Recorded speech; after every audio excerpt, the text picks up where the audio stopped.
Welcome to Let's Talk a Little Shop, a podcast created by ASD Market Week. Let's Talk a Little Shop aims to help small businesses navigate the rapidly changing retail landscape. Whether you own a brick and mortar store, are an online seller, or both, this podcast provides tangible strategies to keep your cash register ringing.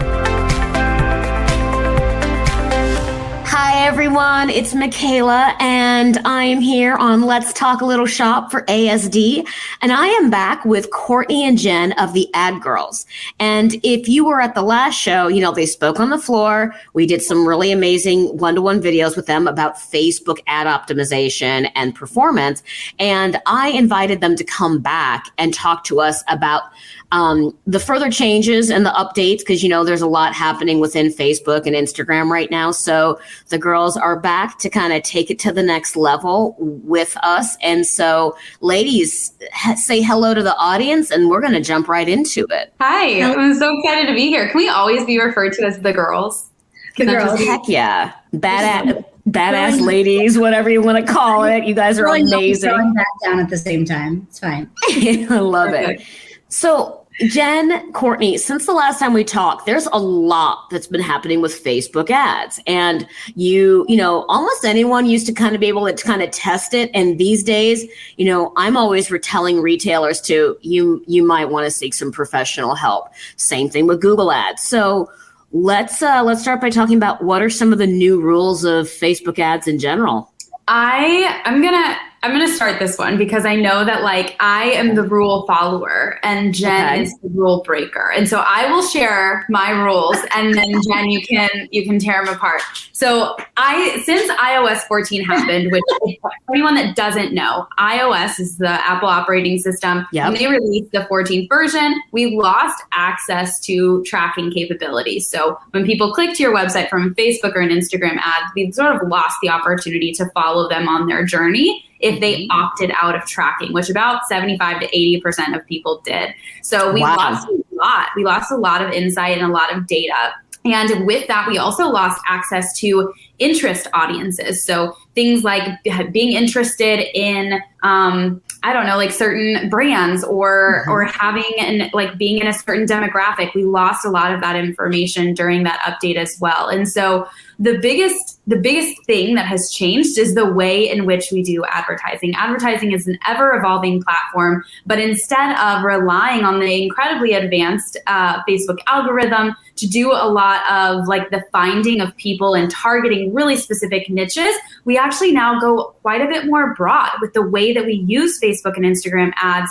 We kind of cast our net far and wide, and we rely on the messaging and the creative of our ads to call in the right people. And so I would say, while there's so many things that we can dive into under that, the most important piece is to know that you can't rely on targeting the way that you used to, and to give the appropriate amount of attention to creative and messaging in general. Yeah. And I mean, the only thing that I would add there, because obviously all that is 100% true, is it's not just the algorithm changes and the platform that I think require leaning more into copy and creative as the thing that's driving results. I think it's also just growing and ever expanding online business marketplace. Obviously that's going to continue to get more crowded. There's more competition just on the internet than there ever has been before. And so if we take away Facebook ads, Instagram ads, whatever the tool or the platform is, the fact of the matter is you have to work 5 to 10 times harder than you had to 2 years ago, 5 years ago, 10 years ago to actually stand out and be able to effectively and profitably sell your products and services online. And, while there is more heavy lifting involved in terms of strategy and hands-on kind of driving performance so that you can, maximize your ad spend, where is that beneficial to people too? I would say the way that it benefits people in general is that Facebook and Instagram as a tool is still incredibly powerful. It's not that the tool has lost efficacy. It's rather that you need to change the way in which you use it. So for our clients who've been able to navigate those waters, if you will, successfully, they've been able to find repeatable, sustainable, successful strategies that allow them to get off of the income roller coaster and back into a sustainable business with income and revenue that they can actually count on month after month. And so I think if we if we kind of pull it back to a 30,000 foot overview, understanding that this tool is quote unquote more difficult means that you get the opportunity to reinvent your strategies, and that those strategies have actually resulted in more consistency long term for those that are doing it correctly. Okay. Yeah, and I mean, there's also a lot of what we would call like the algorithm hackers or the button pushers who are really successful with ads in like, I don't know, say like 2015, 2016, 2017. Those people are not able to be successful anymore. And so actually we've talked about these changes as like a bit of a calling up to those brands that are like really like ready and willing and able to rise above, while the others, can't really compete at that level anymore. So definitely opportunity inside of that. And so when it comes to creating ads, what do retailers or online sellers need to consider when it comes to messaging creative and kind of how to make their ads competition proof? So, I mean, I think the biggest thing that we talk about when we talk about making ads competition proof is doing messaging in a way that's a little bit different from what we have all been taught. And this is something that we spoke about at the show last year. We believe this is like really tried and true messaging strategy. So, I mean, more or less, like I think like the traditional marketing guidance is that you are supposed to do messaging that speaks to pain points. But here's the problem only, and I'm not knocking that, by the way, in general. Obviously, it has its place. But the problem when we only speak to pain points is that if you have any competition in your space, which most people do, and by that I mean like a similar product or service, your competitors are using those same pain points. And then all of a sudden, your ads sound exactly like theirs. And so, again, going back to an increasingly crowded online marketplace, an increasingly crowded online newsfeed, it is not sufficient. You are not able to effectively stand out with messaging that only talks to the user pain points. And there's actually an opportunity to lean more into the brand, its missions, its values. We talk about these 4 different messaging buckets of credibility, vulnerability, personality, and feel good. And that's just like a general framework, but it's leaning more into like really just almost like creating a personal brand for any brand, whether it has a person front facing or not, so that those right people can really very clearly identify as, oh my God, like this brand is for me. I am their person. And that allows us to, again, not only cut through the clutter with competition, but actually that helps combat rising costs, because your ads are going to perform that much better because you don't look like everything else in the feed. I would just add that like we get the opportunity to go back to basics, and like in general, that's what we continue to talk about, is that the foundational pieces of what makes you successful in business is what makes you successful in ads. And when we're using messaging properly, when we're creating creative that's just about us, we're actually giving our customer the opportunity to engage with us differently. You aren't just buying this jacket because you like the way that it looks. You are buying from a brand, and then you become a lifetime customer, which, as we know, the larger the lifetime value, the longer that they stay with you, the better that you're off. So that initial conversion, let's say that you get only a 2.5x return. You put in $1, you get $2.50 out. But if they're staying with you and they're buying from you 3, 4, 5 times, you're actually looking at a 12, 15, 20x return over time, because you were able to bring them into a business ecosystem that's sustainable and that ultimately allows your customers to come back time and time again. And so you're looking at longer term costs, which is how we've always supposed to be looking at our ads and our ads revenue. We've just been a little spoiled, I would say, over the last couple of years, saying that we can get 10x right out of the gate. And maybe that's not the case. But if you have sustainable business practices, that's actually okay. So a common thread that I'm hearing through a lot of what you're saying, from spend to return to creative, is, another portion that's become more sophisticated is attribution. So what do those people selling courses or products, services, or a combination thereof need to understand about attribution when it comes to Facebook ads? I'm always, telling our clients, because I actually speak to them before they come into the agency, is understand that attribution is imperfect. Like say goodbye to there being such a thing as perfect attribution. Yes. And it's just, more important than ever to rely on additional data sources outside of the Facebook pixel, and more internally. We are also incorporating some third-party tracking tools that have really been developed specifically to help combat some of the loss of tracking that occurred with the iOS 14 updates. And I would say, just like to piggyback off of that, some of the specific tools that we're recommending and we have no affiliation with them at all, but some that we've seen be successful is Triple Whale for Shopify stores, especially if you're spending less than $10,000 a month. If you're up at like the $10,000 a month or more spend, we are using Hyros as a tool. There are new changes that come out every single day, though, in new platforms. This is really an issue that's only a year old. And so we are 12 months into this together. There aren't perfect tracking solutions. There isn't a perfect way to do this.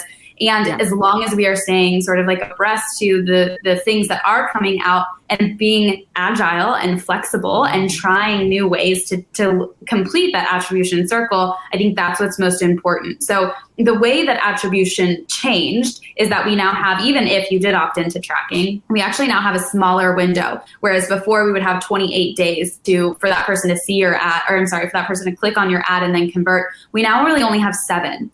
And there are many brands that are even taking away view through attribution, meaning they didn't click, but they saw the ad, away altogether. And so it really depends on you and your business model as to what works most effectively for you. But understanding that from a holistic marketing perspective, everything is a part of it. And so the really only true way to say, is Facebook ads working or not, would be to just turn it off and see what happens, which for so many businesses is actually that's not going to be in your best interest, because whatever is happening, we are getting sales that are coming through. We are seeing our revenue grow month over month. And when you're not, that's when those third-party tracking tools can really give you insight that the Facebook pixel and the conversion API maybe can't. But I will also say something very interesting has come up recently where the conversion API has been reporting with right in line. It's 95% accuracy with Hyros and with some of these third-party tracking tools if we're only looking at 7-day click data,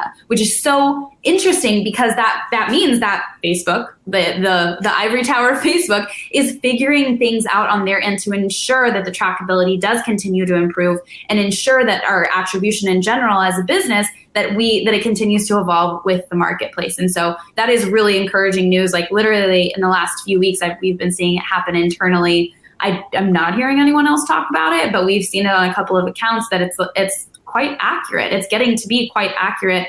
Back to the pre-iOS days is our hope. Fingers crossed. Ooh, okay. So I'm going to move that right into another question, because again, there's a lot of underlying themes in some of the things that you're articulating. So what is the impact of having really smart back-end systems in order to support this front-end strategy in today's world? So back-end systems are everything. I mean, so we sort of say our guiding principle here at the Ad Girls agency is that an ad by itself doesn't actually do anything. And by that, we mean look, let's strip everything away. The literal function of an ad is you spend money and you get eyeballs. Now, none of us are investing $5,000, $10,000, hundreds of thousands of dollars in online advertising for just eyeballs. We obviously want to be able to use ads in a way that allows us to predictably spend X and make Y back every time. But if all we do is look at the ads, we miss, in some cases, 80 to 90% of the other parts of your online ecosystem that ultimately determine how profitable you can be. Okay. Yeah, I think that when we talk about backend systems, the most successful clients that we have are the ones that have not just Google, Google Analytics in place, not just a third-party tracking system, not just Facebook ads, but they're using holistic systems that are supported by real life human beings. And that's really how we exist in our partnerships with our clients as well, right? Is saying, hey, we see this happening inside of Facebook Ads Manager. What are you seeing on your end? Let's compare and contrast the data so that we can make sure that we are getting you highly qualified leads, that we are sending good people to your website, and that for whatever reason, your conversion rates are dipping, your average order value is staying up, and all of those, the lifetime values continue, all of those pieces are still lining up. And in any partnership inside of advertising, that's what you really want to be looking for in order to continue to make sure that you're getting the most, like bang for your buck, if you will, are advertisers and people on your team or externally that are really existing with you in partnership and willing to go the extra mile, because this landscape is changing and it's changing quickly. It's just so important to like look at the whole system holistically versus just Facebook ads. You know, Yes. if we've got the greatest Facebook ads in the world, but we're talking about an e-commerce, or your average order value is too low and your conversion rate is too low, it actually doesn't matter what we're doing in the Facebook ad land if the rest of the system doesn't actually support profitability. So it's just, we find it to be really like short-sighted to not look at everything in a little bit more of like a holistic systems-based approach. What are some of your ninja tactics and advice for people to assess their current Facebook ad strategy today? This is such a good question. I'm going to answer it in two ways. So the first way is I'm going to say that there are no foolproof one-size-fits-all ninja tactics that I have yet found that are going to fix anything inside of Facebook ads in response to iOS. What I've seen across the board is that there are a ton of different tactics that work for a ton of different people in lots of different ways. And to go through them, I think would be just quite boring, honestly, because it just depends on so many things. Okay. On the flip side of that, what I think it's important to know, and the things that I see indicative of success before I ever look at your ad account, before I ever like do an audit of your business and your funnels and your systems, is that you understand the importance of lifetime value, and that we're not just relying on one conversion in order to get your profit and to run your business, right? So there's no sustainable business that has ever been built off of one purchase per customer at the end. And I think that prior to even 2020, there were lots of businesses that could grow really quickly off of one person buying one product and rinse and repeat, right? And actually, the biggest ninja tactic that we've implemented with all of our clients that has worked is increasing average order value and increasing customer lifetime value through continuous remarketing campaigns and creating really smart product bundles, making sure that your pricing is reflective of the quality of the products that you have. And even something as simple as like giving free shipping at a lower, so like it was at $75, let's test giving free shipping at $50, because once we get people through the door, we know that they're going to buy again and again. And so that first initial purchase isn't the most important thing. We have a whole system and a whole business built on the back end of that to not only get them to come back and buy again, but to actually continue to buy in larger quantities to increase that order value. Yeah. Amazing. I think that like overall, we've always sort of like as an agency avoided any of the like, this is what's working now, because exactly to Courtney's point, in both of us having over a decade of experience in this space, not only does that fluctuate all the time, but there's been few, if any, times in which there's one thing that's working for everybody. What I will say, if I have to give one ninja tactic, something that can be a little bit of an untapped placement right now are Reels ads and Stories ads on Instagram, only because fewer advertisers are using them / using them properly. And so there's just ever so slightly more of an opportunity there because there's less competition. That will change. But anytime there's a new placement in which we can run ads, it creates just a little bit more of an opening where we can sometimes see less competition and lower costs. And so if you can effectively create content for those placements, and that part is important, you don't want to just like slide a regular image into a Reels or Stories. Right. If you can effectively create content there, that can be an untapped placement to leverage where you may be able to see lower costs than you're getting in the feed. Awesome. So ladies, where can retailers find you online? So we are at theadgirls.com. You can learn all about our agency, our services, our amazing, beautiful, brilliant team.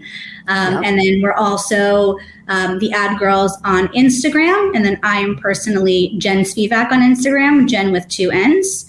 And Courtney is Courtney Tarrant. Yeah, good. All right. Hi, she was like, if you don't know my Instagram handle, you're in trouble. I was like, Yeah, you're dead to me. That's what it is. Courtney Tarrant. I love it. I can't wait for people to listen to this latest update and continue to kind of use your guidance to navigate the world of Facebook and Instagram ads. Awesome. Thanks for listening. To learn more, visit ASD Market Week at asdonline.com. To listen to more great episodes, be sure to subscribe to this podcast on iTunes, Google Play, Amazon, or Spotify, and make sure to rate us too.